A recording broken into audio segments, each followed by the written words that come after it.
damage. For the World Today, this is James O'Neill. A Ukrainian drone struck a cooling tower at Russia's Novvoronezh nuclear power plant overnight, according to the state nuclear operator. The UAV was diverted by electronic defenses and caused no injuries or operational damage. Russia called it another act of Ukrainian aggression, noting prior attacks on its Kursk and Smolensk plants. President Vladimir Putin warned Kyiv that targeting nuclear facilities was a dangerous game, hinting Moscow could retaliate in kind. Radiation levels at the site remain normal, officials said. Israeli and Hamas negotiators met in Egypt for a second day on October 7th to finalize President Trump's U.S.-drafted 20-point Gaza peace plan, which includes a ceasefire, large-scale reconstruction, and the release of all hostages within 72 hours. Israel would in turn free 1,950 prisoners. The talks coincided with the second anniversary of Hamas's October 7, 2023 terror attacks that killed 1,200 people. World leaders, including Keir Starmer and Emmanuel Macron, called for peace and condemned anti-Semitism, while the United Nations urged both sides to seize this chance to end the conflict. President Trump said on October 6 he has pretty much decided whether to supply Ukraine with U.S.-made Tomahawk missiles, capable of striking up to 1,000 miles, but stressed he doesn't want escalation with Russia. He said Ukraine must clarify how it would use them before any approval. Russian President Vladimir Putin warned that supplying Tomahawks would mark a new stage of escalation. Trump, who has sought to broker peace, recently shifted to supporting Ukraine's efforts to reclaim territory after meeting President Volodymyr Zelensky at the United Nations. Neighbors reportedly warned police years before Syrian-born British citizen Jihad al-Shami carried out a car ramming and stabbing attack at Manchester's Heaton Park Hebrew congregation, killing 2 and injuring 4. Police now confirm he was out on bail for a rape allegation at the time. Locals said they alerted authorities in 2021 and 22 about his radicalization, while an ex-girlfriend described his extremist views, grooming, and violent threats. Though not on a terror watch list, officials say the assault was likely motivated by Islamist extremism. Al-Shami was shot dead by police. President Trump has ordered U.S. diplomats to cease outreach to Venezuela, signaling potential military escalation to remove President Nicolas Maduro, according to the New York Times. Trump reportedly told envoy Richard Grenell to end talks after Maduro refused to step down or admit to drug trafficking ties. Washington has recently targeted drug boats off Venezuela's coast, killing several people. Maduro, calling the U.S. campaign an attempt at regime change, warned of armed struggle if attacked. The U.S. denies seeking regime change, but continues labeling Venezuela a narco state. French MEP Marion Maréchal urged conservatives to form a broad right-wing coalition to defeat President Emmanuel Macron's collapsing government and the leftist bloc. The appeal came after France's third government in under a year fell, with Prime Minister Sébastien Lecornu resigning after just 14 hours in office. Maréchal cited Italy's Giorgia Meloni as a model for cooperation between populist and center-right parties. The Senate Oversight Committee held a hearing with Attorney General Pam Bondi on Capitol Hill. The rationale behind the deployment of National Guard troops in my state, the word is, and I think it's been confirmed by the White House, they are going to transfer Texas National Guard units to the state of Illinois. What's the rationale for that? Yeah, Chairman, as you shut down the government, you voted to shut down the government, and you're sitting here, our law enforcement officers aren't being paid. They're out there working to protect you. I wish you loved Chicago as much as you hate President Trump. And currently, the National Guard are on the way to Chicago. If you're not going to protect your citizens, President Trump will. We'll be back with another news break at the top of the next hour. This has been James O'Neill for The World Today. For The World Today, this is James O'Neill.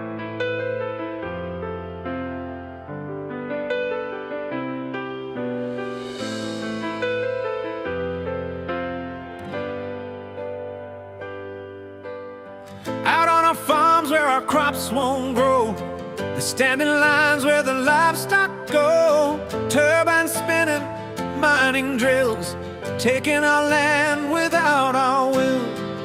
No regard for the common hand, labor's marching on our land, under cover of their green crusade, but we see through the games they play.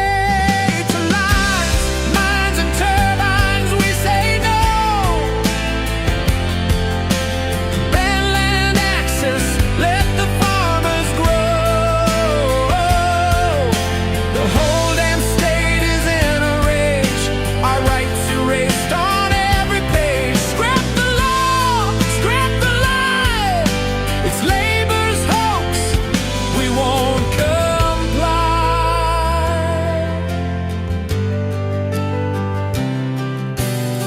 They preach the end, they sell the fear, but the only thing they tax is near.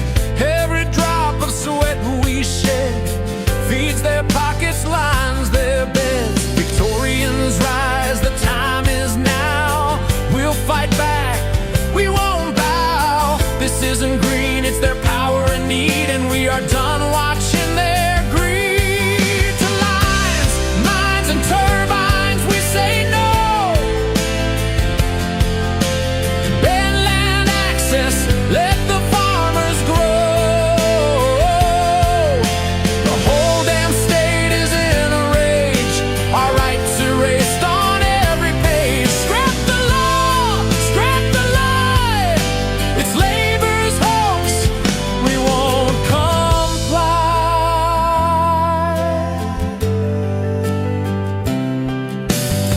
They don't speak for the working hands, they steal the soil, they steal the lands. No more lies, no more scams, stand with the people, not labor's plans. They take the vote, then shut the gate, push fake agendas while families break.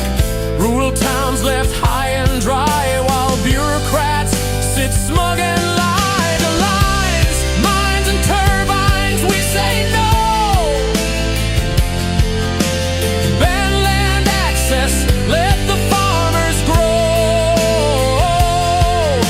The people's fire has been lit, we won't back down, we won't submit. Scrap the law, scrap the lie, we'll fight for truth till labor dies.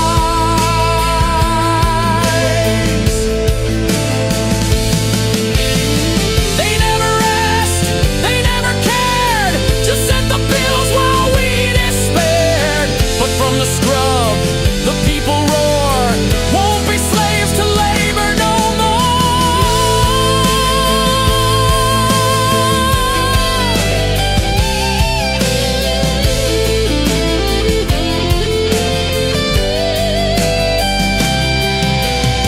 They silence voices, twist the facts, push through laws behind our backs. The fight is fierce, the truth is clear, you won't erase our voices here.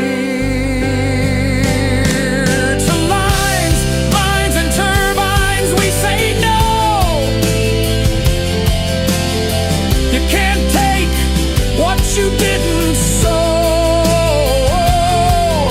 The bush is roaring, hearts ablaze, we won't be ruled by labor's haze. Scrap the law and the spin, let real Victorians rise again. This is a home, I'll fight, I'll stand, you'll never take the farmer's land.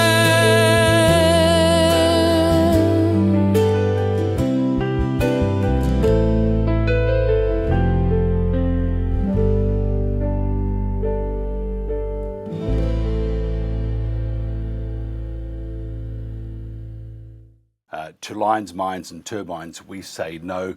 That's John Huston's song. A great, well written, John, by the way, and doing an excellent job with the CFA. Wade Northausen is founder of Billboard Battalion. Wade, thanks for joining us. You need to turn your microphone on. We have no microphone. Just look down there. There you How's are. that going, mate? It's working magnificently. Tell us about why you're in Elmore, and apparently there's a lot of big vehicles there. So anyway, we've just got home from Elmore Field Days because we've had other appointments and things that have cropped up that we've had to leave a little bit earlier today. So we're back in Coyuga in north central Victoria, but Elmore is only half an hour from here. It's between Bendigo and Echuca in Victoria here. And so we've been there yesterday and today, and it'll also be going for tomorrow. So 7, 8, and 9 of October. And the purpose of going there, of course, is to continue with what we do and talk to a lot of the industry players now, Mike. A lot of the people like the stock and station agents, people like the banks, people like the politicians, the media, and of course other farmers that you run into. And of course the other thing that we're starting to see a lot more of is agencies and so on who are now dealing with farmer mental health. So anyway, that's just the basic outline of why we were there. Beautiful day too in Elmore, 22 degrees. I'm just looking on my Google map. It makes me sound like I was there, but it should have been. I know Elmore very well. I used to work at 3BO many years ago Huh? when they used to have electricity. Anyway, nice place, Elmore. Nice place, Bendigo. Did you know? Yeah. Did you know that they named a horse race after me there at one stage? So, Yeah. but the horses didn't finish properly. Well, Tell me who turned up at the field day. So just to go back a second, like the old 3BO radio station, we used to listen to that a lot, and also the 3SR from Shepherd, and they were, Worked there in wasn't a great deal, yeah. wasn't a whole lot of other radio stations around at that time, Mike. So that must have been a fair while ago, mate. Yeah, with Dave Talbot and Bruce Sutherland and those in Bendigo. I did breakfast, so that you are after Michael Lachlan left. So there you are. You probably would have been listening to the station that plays hits. Here, let's do this right. By the way, everyone's going, what are they talking about? But hits and memories, 3BO. Yeah. Okay. Yeah. Let's get back to more things more relevant to life. The field day. A lot of farmers there. What was the atmosphere like? Were they positive? So actually, there wasn't a whole lot of bounce in anyone's step, I must say. Around this area now, they're desperately chasing another at least 25 mil of rain or 50 mil to finish things. And I think a fair few crops are starting to just look pretty ordinary at the minute, Mike. So, and I'd say that on the other years that I've been there, numbers are down, particularly today, which is the middle of the 3 days. Traditionally, the Thursday is the biggest, but there didn't seem to be a whole lot of business going on, and a lot of the stall holders and that you talk to, it's very, very slow. And if that's a real indication of the economy, isn't it? Because you've got to have your vehicles. I mean, if you don't have, people think, oh, they're a big, expensive tractor, but they're very important. They break down. Everything breaks down. Is this an indication, you think, of things to come? The lack of interest, or the people being down, and we've got federal government, state governments moving along with the interconnector and with the climate change garbage. How's that affecting the rural communities? Yes, so that is a major issue in not only this region, but in regions across Australia. But I'll just go back one step, where this area now is struggling a lot for irrigation water. Just talking to some of the cockies today, they're only at 30% allocation. A lot of people, if they've wanted to water spring crops, they've had to buy water. And one bloke I was talking to said that they were paying $295 a meg for temporary water here. So, that's enormous. And that is, that's all as a result of the Murray-Darling Basin Plan and the way that John Howard and Malcolm Turnbull basically destroyed the irrigation system. So that's one of the big ticket items that most people are talking about here at the minute, Mike. And a lot of these people are also dealing with transmission line issues and windmill issues. But the water right now, and trying to get that crop finished for this spring to get a harvest is that's first and foremost on a lot of people's minds. It's a bit scary, isn't it? What's the because of how tough it is at the moment? This is not just for Australia, but globally. But what should if a farmer is feeling, or the family is feeling way under the pump, a lot of pressure, what should they do about it? I mean, the worst thing you can do is just hold it within, isn't it? You need to talk to someone. How do they do that? So there are a number of agencies that are in that space, and I think the first go-to is Lifeline. I think everybody advertises Lifeline if people are under that much pressure. But at the Elmore Field Days and others that we've been to, there's a lot of other places now that are set up to highlight farmer health and mental health issues. So, I would suggest if anybody's in trouble, Lifeline, possibly their local or closest medical, their hospital, something like that, possibly the Shire. I know they've got a lot of outreach workers, and we were talking to some of them yesterday. So this, and I think it's an indication. When I was a kid going to these things, you never ever saw that sort of stuff, Mike. It wasn't an issue.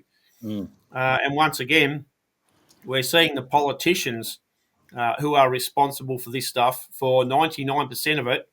And as we keep saying, that is a deliberate thing that they're doing. Yeah, it's pretty ugly, isn't it? The rural community in the regional areas, are they aware of what government is trying to do? Not very many. And look, I think that's a great question, because Billboard Battalion have been in the space of trying to educate people for many, many years.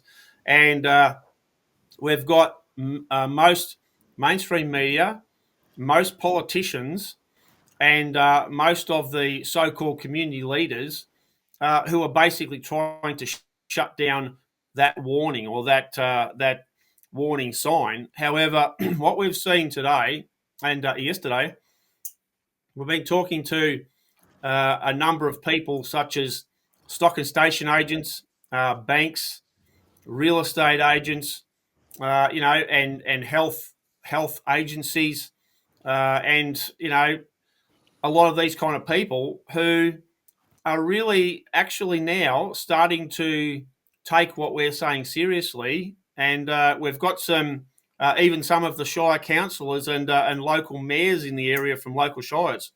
So I think that the message is getting through, and I think it's because they're seeing so much pressure and so much information that they can't deny it any longer.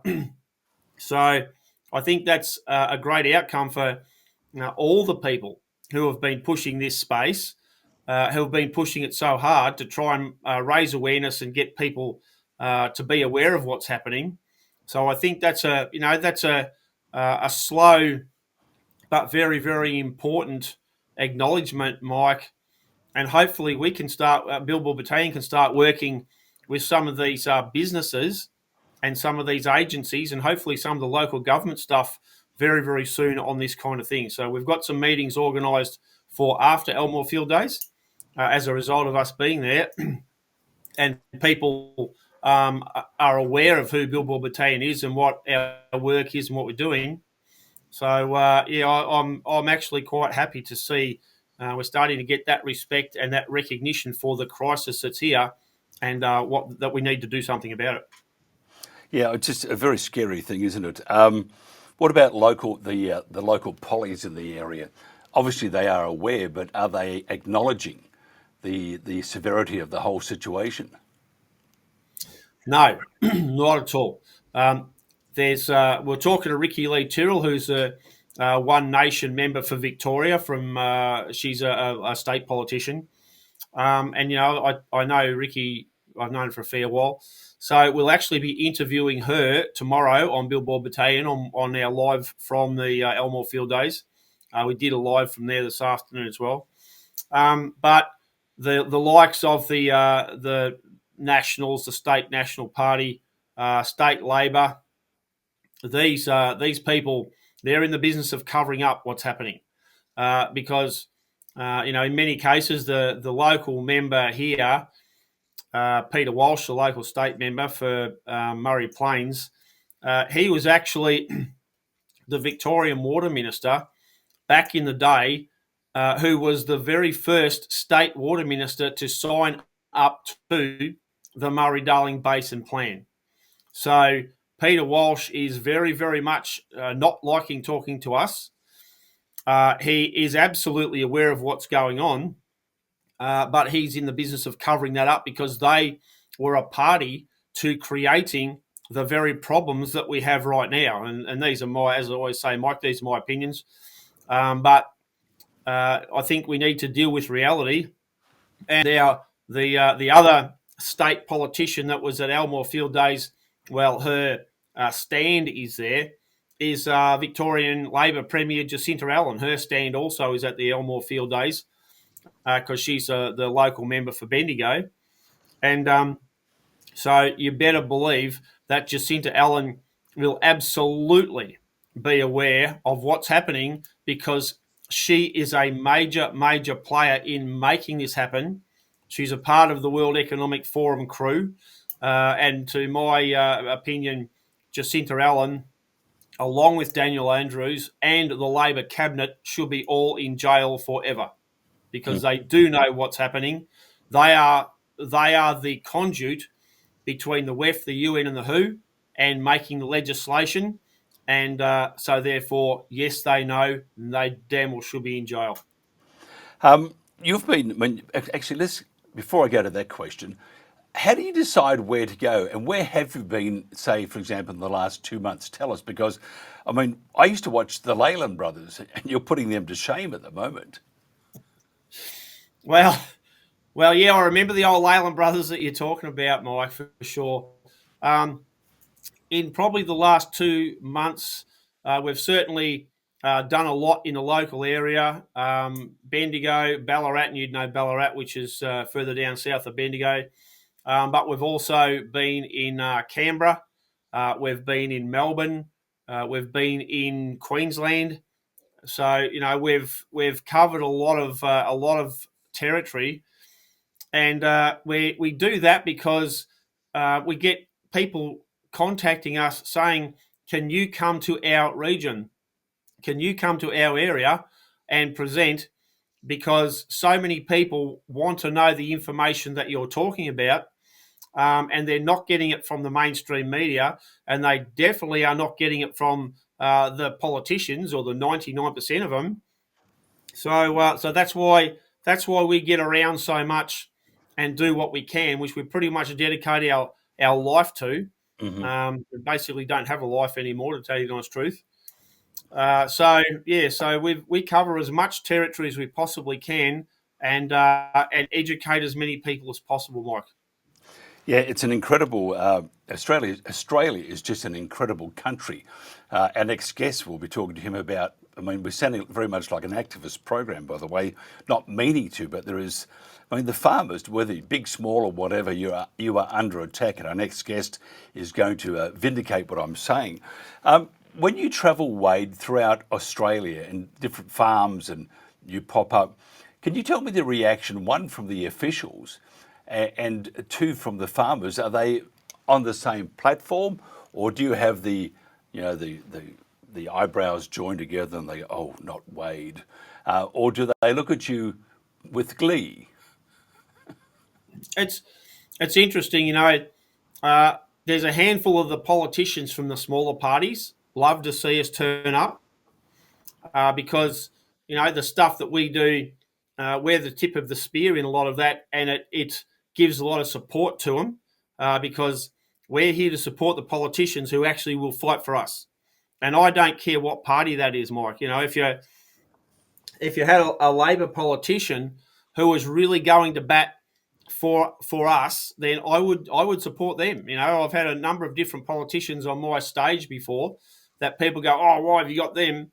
But because they're actually speaking up for us, and that's something that needs to happen.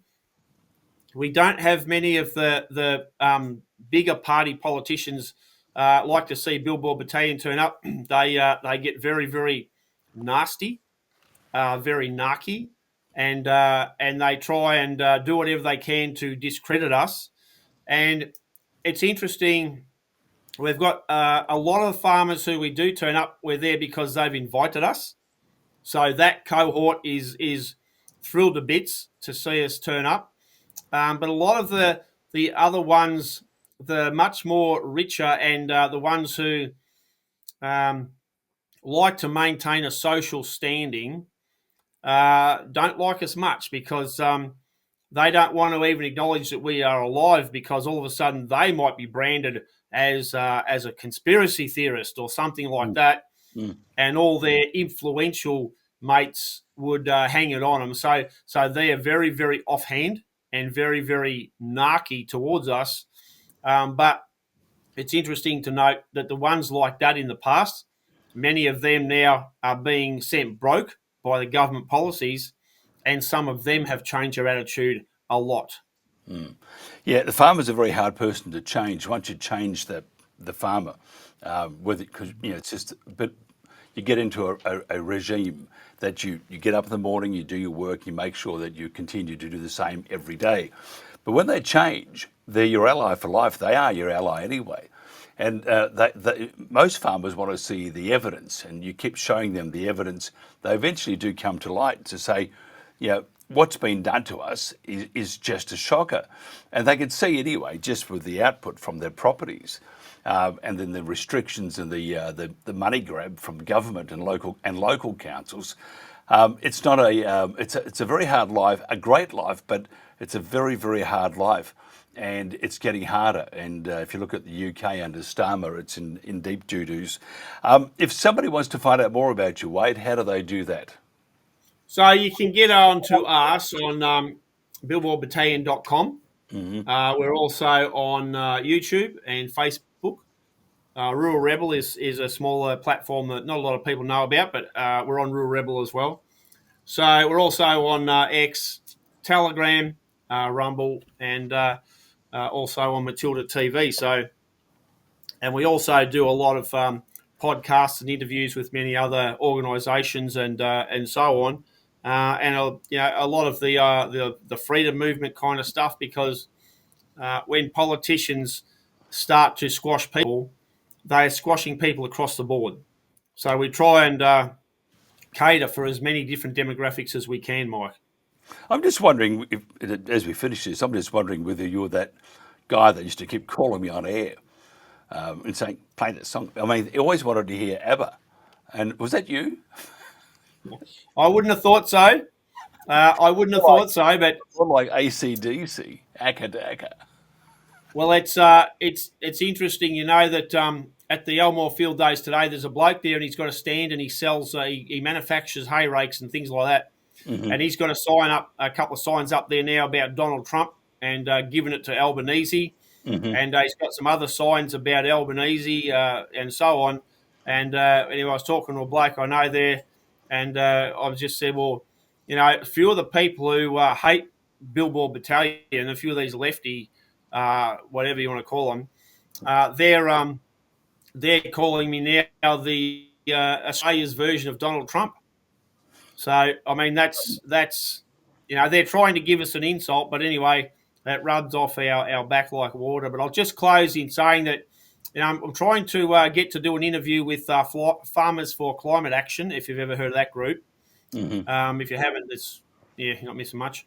But anyway, I've renamed them not Farmers for Climate Action, Farmers for No Farmers, because if they understood anything at all, they would understand that the whole climate change thing, which they're really trying to push and promote, is going to be the end of farmers. So, yep. I mean, this just goes to show you we've got a bit of work in front of us, mate. Yeah, it's amazing. Some people grow hay and all sorts of stuff, and others grow the stuff these blokes are smoking. Absolutely. But I did notice you were standing downwind, and I have to talk to you about that later. Wade, thank you very much for your time. Billboard Battalion is a bit like the Mad Max of Victoria. Wade Northausen, thank you so much. This is the Country Telegraph.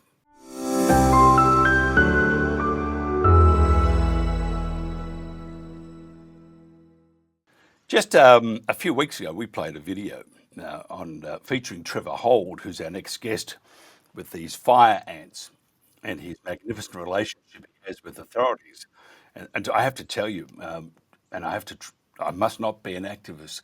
I must not say bad things against government, but you can't help it. If you see those videos, and they are up online at the moment, you'll see that that the overreaction from those that probably haven't even got their feet dirtied, it's just incredible. It's a shocking situation. Trevor Holt is one of those guys that he cannot get any sense through their thick skulls, and it's really bad because Trevor's doing a great job as a farmer. Trevor, thanks for joining us.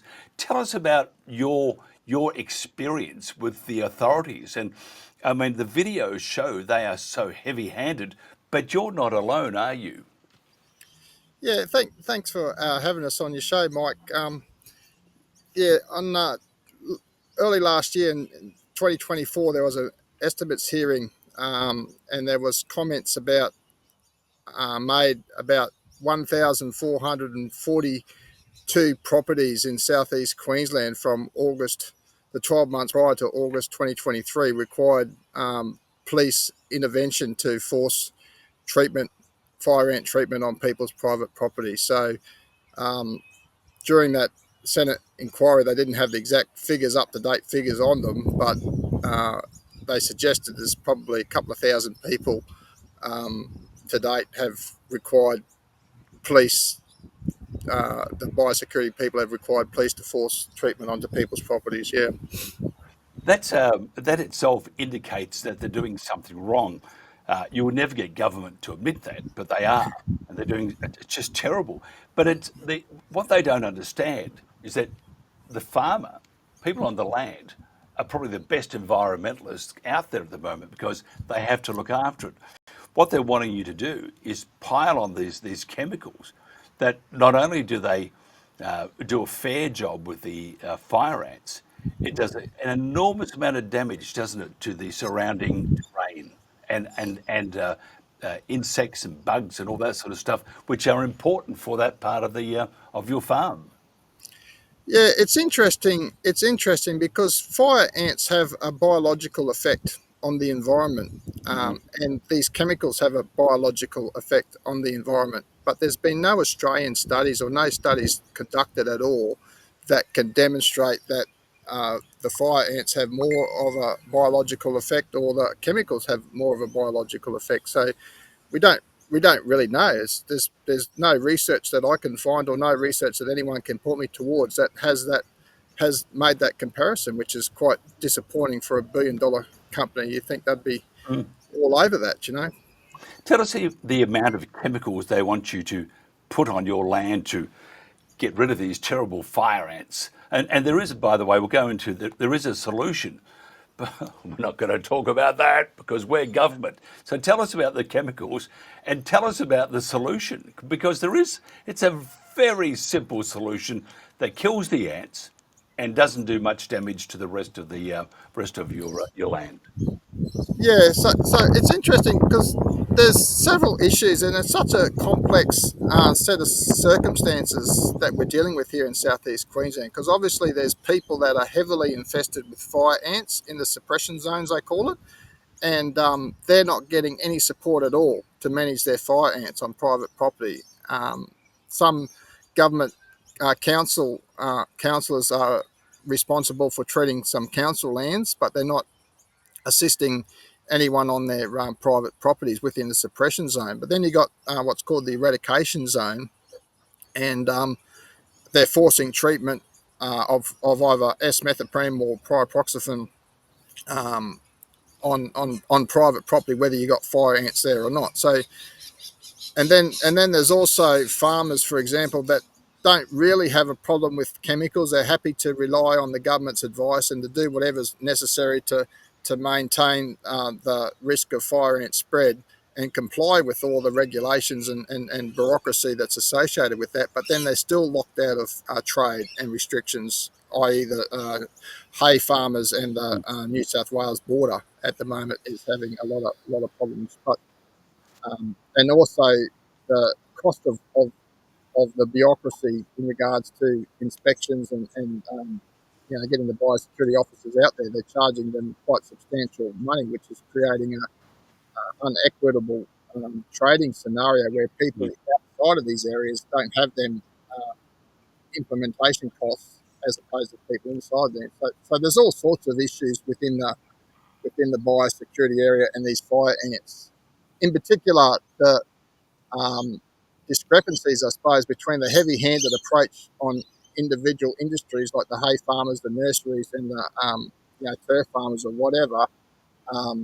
They're very easily tied into the biosecurity. But for example, the infestations in central Queensland that we got now that broke the containment lines of the southeast Queensland corridor were actually spread there via bricks, and there's no restrictions on bricks at the moment. They're on pallets of bricks, so there's no restrictions on manufacturing sort of things that could potentially move fire ants. And there was several times that's happened in southeast Queensland on several different sites, the same bricks, but no restrictions are made on that. And yet hay over 25 years in Australia, there's been no infestations linked to professionally baled hay at all, but there's restrictions all over the place and compliance costs associated with that.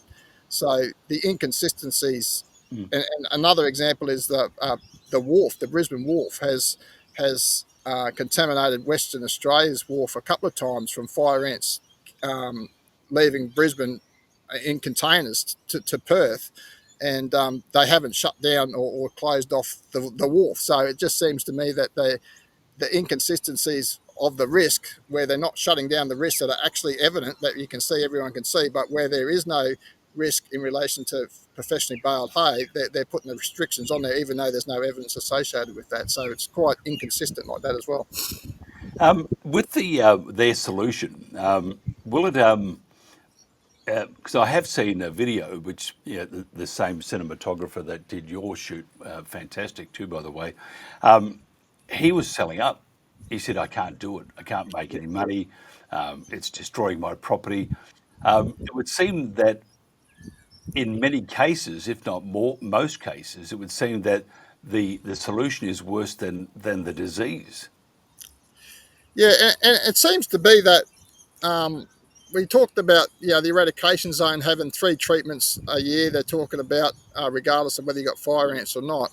But by doing that, is creating an environment that is going to hasten the spread of fire ants, experts say, and the research suggests this. It's been proven time and time again, and it's not me saying that. It's like professors and people that are very experienced in fire ant management over in America. But the problem lies in, if you don't treat the fire ant nests where they are, every month that you don't treat it, there's hundreds, if not thousands, of sexuals or queens flying into the atmosphere and creating more nests. Every month that you don't treat it, they're a super pest for a reason, and that's one of the reasons is they average they take flight on average 13 times a year, so between probably 4 times a year and 24 times a year, depending on the nest. But on average, it's about 13 times a year, which is more than once every lunar cycle. They're taking flight, and if you're not getting on top of the nest, quickly enough, then you're just getting hundreds of thousands more sexuals in the environment that's going to spread fire ants. So by ignoring the heavily infested areas in southeast Queensland and focusing all the resources and taxpayers' money on areas that don't have fire ants, and in a lot of cases in areas where it's impossible for fire ants to establish successful colonies, is really wasteful in regards to resources and money that's spent in them areas. But it's also having damaging effects on people's lives, like you say, in regards to adverse effects. There's another solution, isn't there? Which I think you own the machine, or the University of Southern Queensland. You and the university have bought that machine, and it's such a it does so much damage that all you use is hot water. I think it's 90 degrees Celsius, hot water, and it actually knocks the queen and the entire nest on the head, doesn't it? Yeah, so it's technology that's patented by Professor Joshua King at the Central University of Central Florida in America, and he's used it in eco-sensitive areas, and they class eco-sensitive areas as a lot more than what we class here, because they consider like parks, playgrounds where kids play,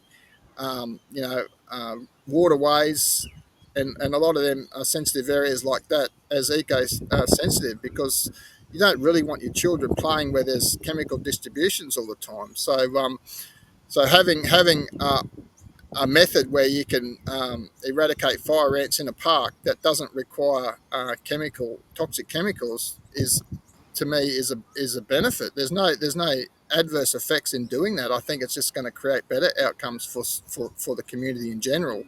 So utilising that technology is a no-brainer in my book.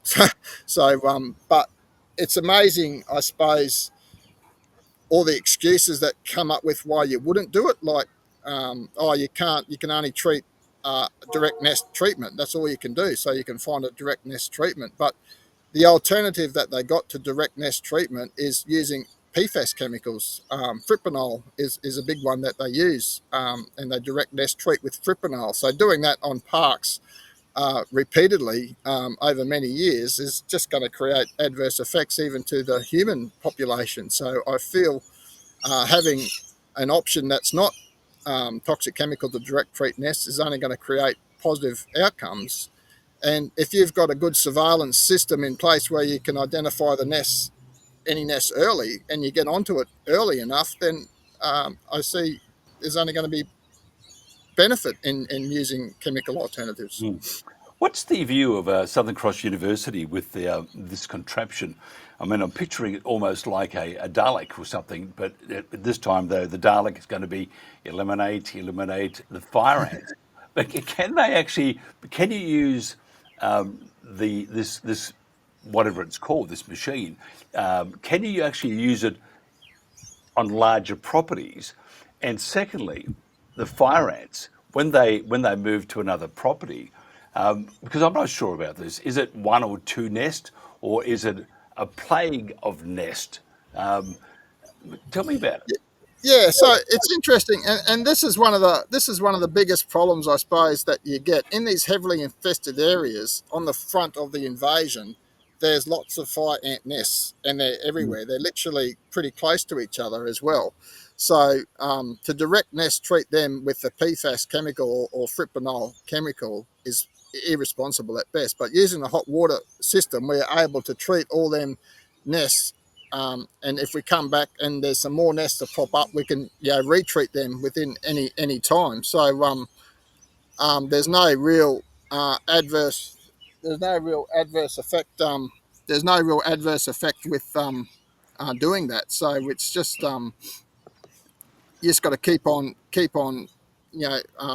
treating these nests and until they're eradicated. So with the toxic chemicals and permits with the APVMA, there's certain periods of time that you have to wait in between treatments and that sort of stuff. So I feel if you've got an area that you want to manage, you can manage it with the hot water treatment and managing each one, but it doesn't have to be either or. It doesn't have to be one or the other. You can have subterranean canisters, and you can put some chemicals in there to supplement your work that you're doing with the hot water system as well. But in doing that, you're going to protect the environment, because you're not putting it all over in the broad scale area. You're just putting it in a container that's limited, and it's got little holes in it for the fire ants to get into. So it's not escaping into the environment area, but it's also supplementing your work with the hot water system. So an integrated pest management system, I feel, in the heavily infested areas could be beneficial. But when it comes to organic places that don't want to use any baits or any toxic chemicals, it's just a matter of just keeping on top of it and just doing it more times. If it takes you 2 times or 3 times or 4 times, you can just keep doing it until the infestation's under control. Does it actually? Could it replace the chemicals? And I know it would probably be a little more laborious because you've got to go and do it. But having grown up on the land, we had paspalum, and you could either spray it, which wasn't terribly great, or you could dig it out, which is dreadful, but you have to do it sometimes. And so the thing with this, surely, if you allow a day or two or 3 or a week or whatever to do it. It is much better for your property, much better for your back pocket, and protects your investment than spraying it with chemicals, which is just going to do damage to the environment. Yeah, I think that's a good point. For me personally, it just depends, I suppose, on your values. For me personally, I feel that the time investment in treating it using hot water is beneficial, and like you say, it's a little bit more effort involved than just broadcast bait putting out. But broadcasting bait in the environment is not going to create 100% effectiveness anyway. It's never been proven that way in any scientific research at all. So saying that a broadcast bait is 100% effective is false and misleading. They got to come back and do that several times a year anyway, and they've been doing that for quite a number of years now, 25 years, and they haven't even been able to stop the spread of fire ants. So repeated excessive exposure to these chemicals creates what's called a resistance in the fire ant population, where the baits are no longer effective. And there's other phenomena like bait shyness where they don't do it. So even if you do believe, don't have values against the toxic chemicals, it still creates value to actually use alternatives to supplement that as well. But it just depends, I suppose, on your land management and on your personal values. But I do believe that if I had, like, I got 10 acres and I'd manage my 10 acres with a hot water machine, and it just means that, once a month you got to go around and kill all the fire ants that you find on that property. Yeah, but that's to be expected. I mean, you're not living in a government office in the middle of the city. I mean, the ones making these decisions are. Can you tell me what happens, for example, when you have the authorities, the police, and the other authorities coming into your property, and if you say no, you can't. Can you tell me I just want to know the process. Do they charge you with stopping people from trespassing? Or do they charge you with the protection of wild animals, or what? And what happens after that? Yeah, so it's quite interesting because I actually have had adverse effects I've lost 4 calves now as a direct result of this program. And 2 of them from toxic liver poisoning were euthanized at 6 weeks, and the other 2 were stillborn since forced treatment on April 16th earlier this year, where all the videos on the forced entry were on. And I would have considered that a reasonable excuse to obstruct these guys until it was sorted out. I'm obviously having adverse effects. My cattle are obviously susceptible.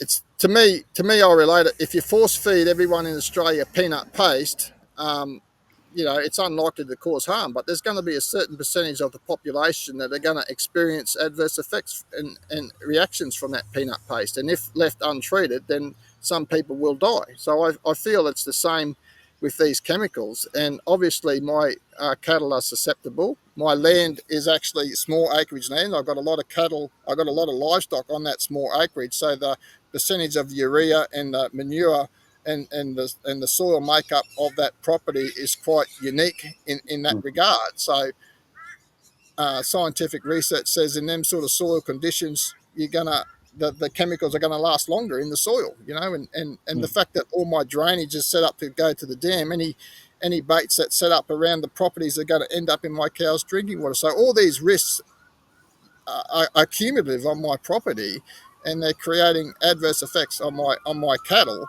And it's very disappointing that the government doesn't take these concerns more seriously. And in fact, it's even concerning that they're going to utilise Queensland Police Service to force entry to prophylactic my property where there are no fire ants, to prove a point that they can do whatever the hell they want.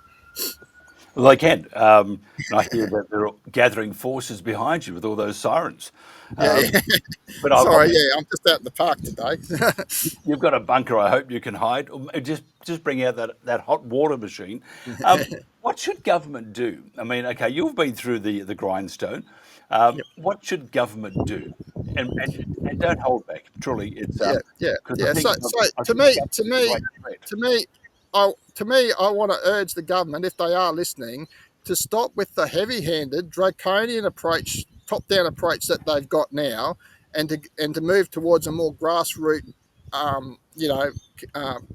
community focused approach. Like we've got, like you say, farmers are the best custodians of the land, and having self accreditation programs with the farmers, they know how to manage their products, especially their high value products, and they know the processes that they need to do to keep their their products clean. That it's their reputation, it's their cash flow that's driving them. They don't need heavy-handed or fines or authoritarian approaches from governments to keep their products free of fire ants. It's their reputation. They build up over generations. It's these people's own reputations and their own desire to provide a quality product in a competitive market that's going to create best practices to transport these products. So I feel that the government doesn't understand that. Like innovation doesn't come from bureaucratic offices or departmental offices in the city. Innovation comes from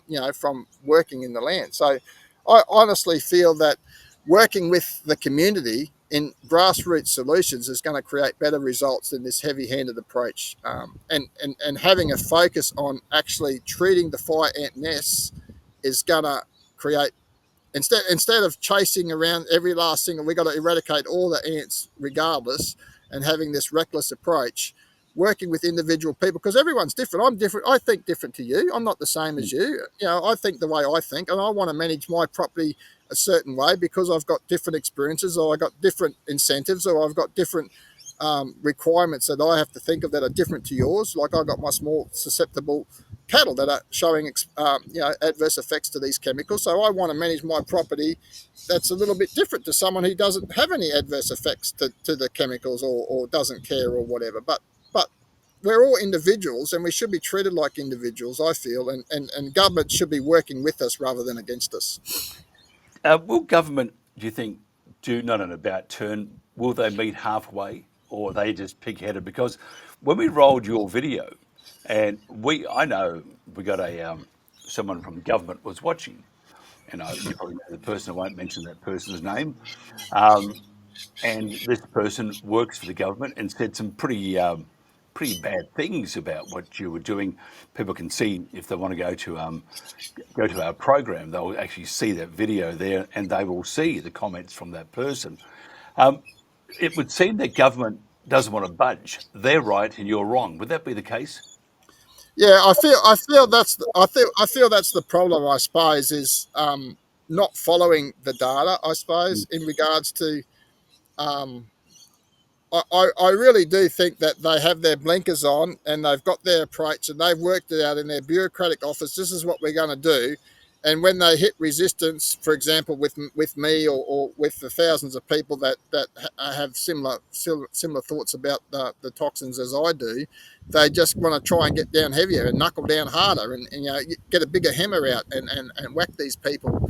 And it's quite disappointing, I suppose, too, that they collude with, like they got the charities like the Invasive Species Council and the ABC, and they're colluding with government departments to create false and misleading articles. Like I had a hit piece done on me, calling me a conspiracy theorist.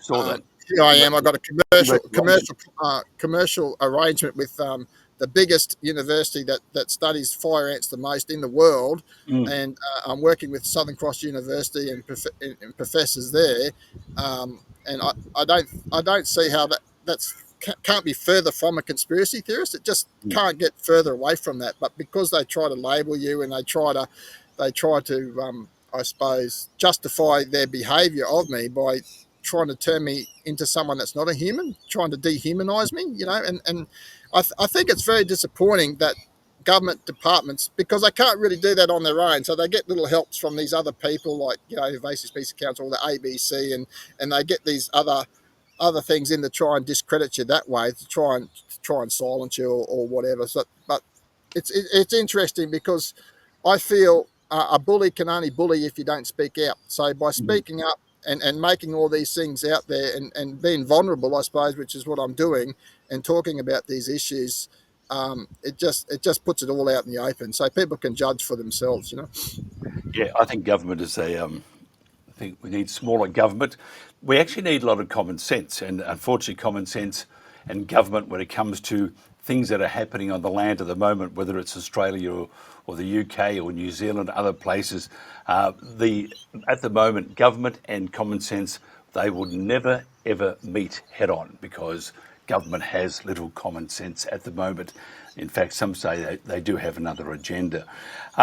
Do you do socials or do you have Facebook pages? Yeah, I do have a little bit, but just before we get on to that, I just want to urge anyone to look up the LNP documented values that they have documented. They document less government and more business, more entrepreneurship, and I feel they're not living, they're not governing, especially the LNP of Queensland. They're not governing to their values, and this is what you see in the federal LNP thing, that there's falling over, aren't they? There's a lot of criticism there. So I just urge people to understand that what the values of these politician parties are, and ask yourself, is that what you're experiencing? Because I don't feel that the values that are documented on a piece of paper on the internet or whatever is how we're being governed. So yeah. Words are cheap. Words are cheap.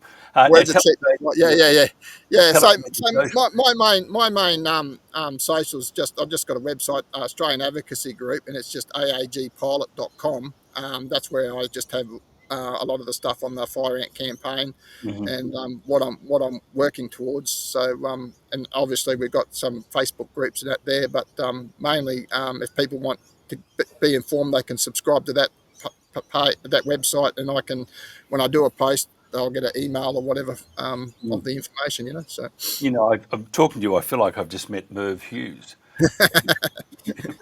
Normally, people may not know who Merv Hughes is, but he was a great Australian bowler. But he had those whiskers that you have. I mean, they're pretty. Normally it's either Malat or that guy Not from Wolf. Malat. He's not great. He's not great. Look, Trevor, it's fantastic chatting. Thank you very much for your time. Trevor Hold, a farmer and business owner here on the Country Telegraph.